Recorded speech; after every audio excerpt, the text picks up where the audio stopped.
sinister-sounding subsidiaries, Cutter Biological.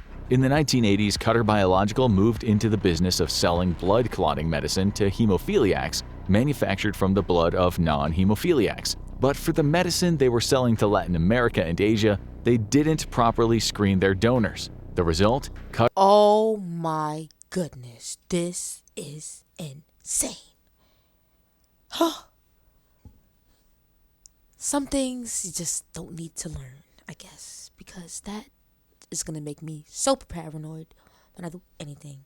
What up, YouTube? What up, YouTube? You clicked the title, you read the page. Insane conspiracy theories that turned out to be true. Man, listen, I'm not one of those crazy people that believe like everything I see.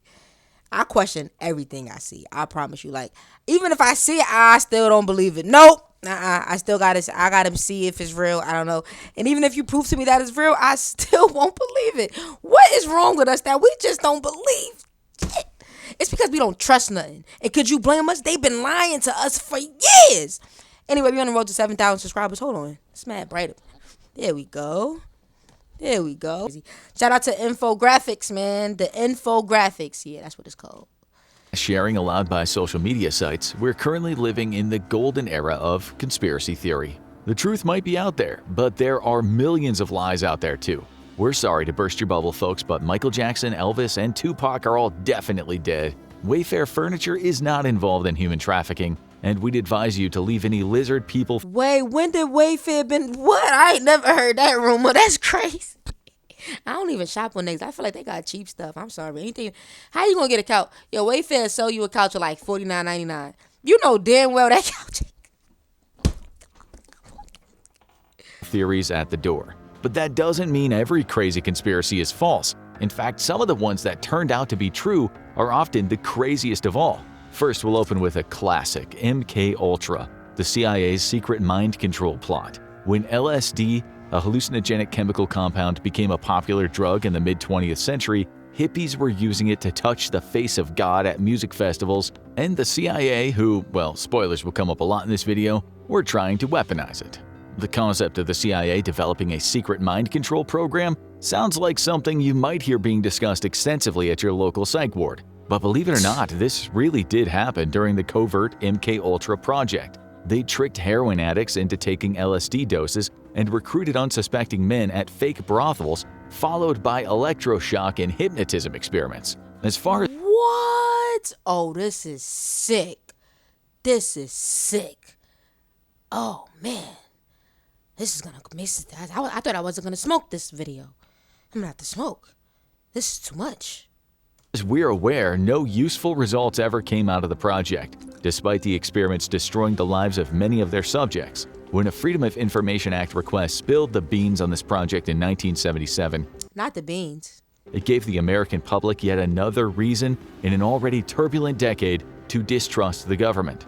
But the US government isn't the only one who was up to some crazy conspiracy-inspiring science experiments. This might seem like a lowbrow joke, but in the 1960s, the Canadian government funded the creation of a real-life gaydar. Before y'all start snickering like high schoolers, you should know that despite seeming pretty silly on the surface, this had horrible consequences for the lives of around 400 people. Frank Robert Wake, a professor at Canada's Carleton University, designed the machine to measure pupil dilation in response to images of a homosexual nature. This incredibly unscientific device was then tested on a huge number of government employees, 400 of whom were fired after testing positive for gay. What? Yo, this is the stuff they don't teach you. The cruelest insult on top of all this financial injury, the real-life gaydar was internally nicknamed the Fruit Machine, a nod toward a common homophobic. And that's crazy because I use that terminology. I be like, yo, I'm gay, so my gaydar stay on. Like, I know when somebody gay, I know. Like, whole time, that's what gaydar is connected to. Like, that's sick and twisted, bro. Like, I'm never using that word again. Well, I don't know, because now it's kind of like, drop a comment. What do you think? Should we stop using the word? Or now that it's our word, should we still use it like the N-word? Drop a comment. Phrase at the time. Stay classy, Canada. Let's hop away from North America and over to North Korea, one of the weirdest countries in the world. There are very few countries that are actively friendly with the DPRK, but one country that has a particularly strained relationship with them is Japan. So much so that there was a long-running conspiracy theory of the North Korean government disappearing Japanese citizens. And as you probably guessed from the title of this video, this conspiracy theory turned out to be completely true. In 2002, the now deceased former Supreme Leader Kim Jong-il straight up admitted that the country had kidnapped at least 13 Japanese citizens. To their credit, they did give 5 of them back after this. The location of the other 8 is still an open question. Okay, back to the United States now.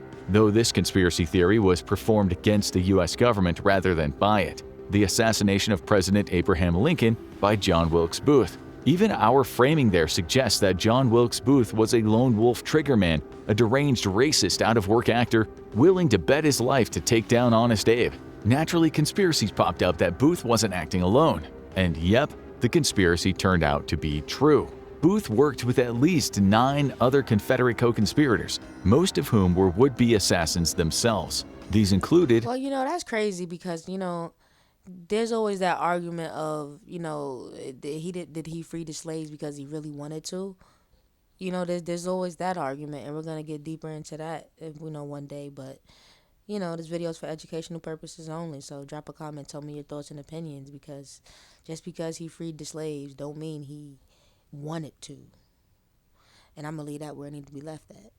George Astaroth, who tried and failed to assassinate Vice President Andrew Johnson, Lewis Powell, who tried and failed to assassinate Secretary of State William Seward, and Mary Surratt, who would become the first woman ever to be hanged by the United States government. Not exactly a successful bunch. From a defied American leader to a defied Tibetan leader, you might have heard a number of conspiracy theories about the Dalai Lama, the spiritual figurehead of Tibet. Given that the Dalai Lama is opposed to Chinese expansion, many have accused the United States of funding the Dalai Lama as a form of proxy opposition.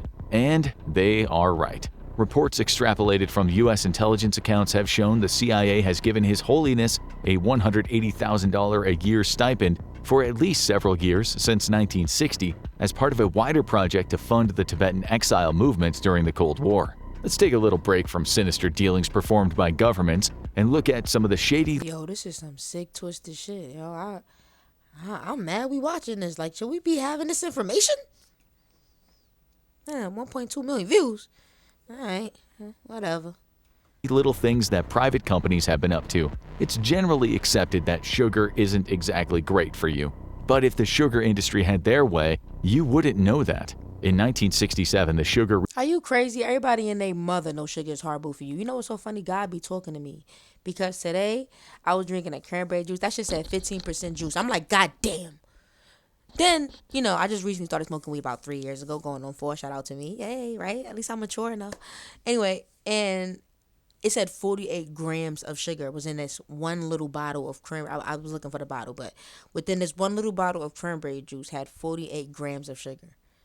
And all I could think about was weed, right? An eighth is 3.5 grams. You guys put 48 grams in one little bottle of cranberry juice. You guys are sick and twisted. And this is what's wrong with us. This is what's wrong with us. Remember how they say Jesus went all those days without eating? He was fasting. We can't do that now because our bodies are so dependent. Our bodies are so doped up on sugar. It's ridiculous. It's disgusting. Hate it. Research Foundation, a lobbying organization funded by companies that deal heavily in sugar products, oversaw a study that downplayed the links between sugar consumption and cardiac diseases. But corporate sugar conspiracies like this aren't a thing of the distant past. The Coca-Cola Company paid millions to commission a study muddying the link between sugary sodas and obesity back in 2015. But all of that seems like small potatoes compared to a small group of companies getting together and planning a fascist takeover of the United States of America. It feels almost like a textbook premise of a conspiracy thriller, but it actually occurred in 1933 with the business plot. Senator Prescott Bush, grandfather of George W. Bush, teamed up with business leaders from Chase Bank, Goodyear, Standard Oil, GM, and the DuPont family with the goal of funding a military coup to take down FDR and install a fascist dictatorship. The one flaw in their evil plan was reaching out to Marine Corps Major General Smedley Butler to lead the military part of the military coup, despite the fact that he was a vocal FDR supporter. He blew the whistle and smothered the plan before it even took off. Despite being involved in literally treasonous conspiracy, none of the business plotters were ever punished. We can at least thank Smedley Butler for nipping the fascist takeover plan in the bud, but the fact that the son and grandson of Prescott Bush would become the presidents of the country he tried to overthrow really just feels like a sick joke. But somehow a diabolical fascist takeover is nowhere near the most horrifying and disgusting corporate conspiracy in this video. A real contender for that would be the Bayer Pharmaceutical Company, and one of their very sinister-sounding subsidiaries, Cutter Biological. In the 1980s, Cutter Biological moved into the business of selling blood clotting medicine to hemophiliacs manufactured from the blood of non-hemophiliacs. But for the medicine they were selling to Latin America and Asia, they didn't properly screen their donors. The result? Oh my goodness, this is insane. Huh. Some things you just don't need to learn, I guess, because that is going to make me so paranoid when I do anything. Cutter Biological sold products that infected 20,000 patients with HIV, a travesty that they then spent years trying to cover up. What could possibly be worse than infecting 20,000 hemophiliacs with HIV? Probably being complicit in a cover-up that could spark the end of the world. While climate change has become a hot-button topic recently, due to the fact that we are currently living through its effects, the people behind ExxonMobil Fuel Company knew about it as early as the 1970s due to climate research they funded at the time, then spent millions suppressing. Their lobbying has muddied the waters and delayed action on climate change because it would affect their bottom line, putting millions if not billions of lives at risk in the process. Now that we've exposed the shadowy horrors of the corporate world, let's return to the crazy governmental conspiracies for the rest of the video. And believe it or not, these are literally all conspiracies that the United States government is responsible for. USA! USA! We're number one, baby! That includes being number one to hire ex-Nazi scientists right after the conclusion of World War II. Operation Paperclip was created as an effort to give the US a technological and scientific edge during the Cold War, even if it meant making a deal with the devil. Though that's not entirely accurate, it was more like taking a deal with 1,500 devils, all of which were given full clemency, having their slates wiped clean, with new and Nazi-free backstories written for them by the Joint Intelligence Objectives Agency. These included the diabolical Nazi scientists Werner von Braun, Hubertus Struckhold, and Arthur Rudolph. Some truly monstrous people were able to get away with their crimes scot-free, but hey, at least we got the V-2 rocket and the moon landing out of it. Let's not move away from evil science just yet, either. One of the most infamous stories of It's like, that's why they say money. That's why they say the love of money is the root of all evil, because to love money that much where you would just look past what a person done and be like, all right, we really need to make this happen, or we really need. It's disgusting. Unethical medical testing is the Tuskegee syphilis experiment. It was a conspiracy between the U.S. Public Health Service and the Tuskegee Institute to turn around 400 black men into unknowing guinea pigs for syphilis studies, all while lying to them that they were in fact being treated for their painful and debilitating conditions. The study was kept under wraps for 40 years before the shameful exploitation of these men was revealed for all to see. In 1974, there was a $10 million payout to the surviving victims of the program, but nothing could ever give them back the years wasted in unnecessary suffering. But even death can't necessarily save you from being involved in a horrific scientific conspiracy. As a general rule, if a government project has a strangely innocent-sounding name, it's probably trying to hide the fact that it's enough to give you nightmares. This was definitely the case with Project Sunshine, a 1950 study on the effects of radiation on human bodies. It goes without saying this is extremely important to research, but it doesn't mean that it was conducted ethically. In order to have varied collection of the data, the scientists involved in the project had their personnel steal parts of corpses like Victorian grave robbers, including those of children and even infants. This would be macabre but ultimately ethical if the families had consented to donate their relatives' bodies to science. But when these tests were performed, the families had no idea. Burke and Hare would be proud that their legacy lives on. Racially motivated testing and grave robbing are one kind of horrible, but indiscriminately releasing a bioweapon on an entire area is another. If you enjoy spending time near large bodies of water, the name Operation Sea Spray might evoke pleasant and relaxing vibes. Nothing at all like the US Navy releasing 2 different types of dangerous and infectious bacteria from a boat on the San Francisco Bay in 1950, infecting 11 different people with an aggressive urinary tract infection that killed. This is a lot. Like, are you guys listening to this? It's like, how do we trust anything? Killed one of them. Why? Because they wanted to know how the city's population would react to the release of that kind of pathogen. The details were all kept under wraps until being revealed to the world almost 3 decades later in 1977. But the US government wasn't quite done playing God just yet. During the Vietnam War, the CIA engaged in a secret project called Operation Sober Popeye. This was a plot to control the very weather in Vietnam and use it as a weapon in the war against the Viet Cong. For years, the CIA attempted to seed rain clouds in Vietnam that would extend the country's natural monsoon season, bogging down their forest-dwelling commando enemies. Thankfully, they didn't fully succeed, and in 1978, military applications of weather-manipulating technology was classified as a war crime. The CIA, at least theoretically, would be forced to take their combat weather aspirations off the table. How about another CIA weapon that sounded like an insane conspiracy theory before being revealed to be terrifyingly real? Every year, 805,000 Americans suffer from heart attacks, many of them fatal. It's a terrible consequence of the cardiac illness epidemic in the country. But could it also be the result of elite CIA assassins taking out targets? And how would a CIA assassin induce a heart attack without a trace? A specifically designed heart attack gun, of course, one that fires a frozen dart carrying deadly blowfish poison, which then melts after transfer, inducing a heart attack and leaving a small red dot on the body as the only evidence of foul play. While this might seem like a bizarre fantasy cooked up by someone who watched a few too many James Bond movies, Senator Frank Church revealed the very real heart attack pistol during a public hearing in Congress about some of the seedier activities of the CIA. So let's give the CIA a bit of a break before Infographics Show HQ undergoes a mysterious series of simultaneous heart attacks and look at the shady conspiratorial antics of the US's domestic intelligence agency, the FBI. There are plenty of conspiracy theories about celebrities. Ironically, they normally consist of theories that a dead celebrity is actually alive, like Tupac, or that a living celebrity is actually dead, like Paul McCartney. But we're interested in a different Beatle today, the band's frontman John Lennon. It was theorized for years that the FBI had it in for Lennon, and those theories are actually completely correct. The FBI didn't take kindly to Lennon's anti-war songs, so rather than giving peace a chance, they decided to take a peek at Lennon's dirty laundry in the hopes of finding something juicy as a basis to blackmail or even deport him.